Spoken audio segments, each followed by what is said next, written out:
తనకు కొండంత అండగా నిలిచేవాడు. మనసులో తలచిన వెంటనే గుండెల నిండా ధైర్యాన్ని నింపగలిగే మహాయోధుడు. అభయహస్తంతో ఎల్లవేళలా మనల్ని కాపాడే ఆ పవనపుత్రుడిని ఇప్పుడు మనసారా స్తుతించుకుంటూ శ్రీ పంచముఖ ఆంజనేయ స్వామిగా అవతారమెత్తిన కథని దృశ్య రూపంలో తిలకిద్దాం రండి.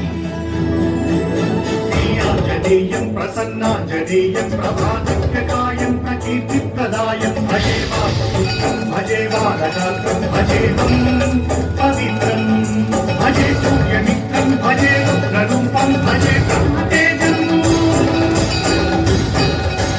అది రామాయణ మహాయుద్ధం భీకరంగా సాగుతోన్న తరుణం. శ్రీరామచంద్రుని సారథ్యంలో వానర సైన్యంతో విజృంభిస్తూ లక్ష్మణస్వామి తనతో పోరాటం చేస్తున్న రావణుడి కుమారుడు ఇంద్రజిత్ తలని బాణంతో ఒక్క వేటుతో వేరు చేశాడు.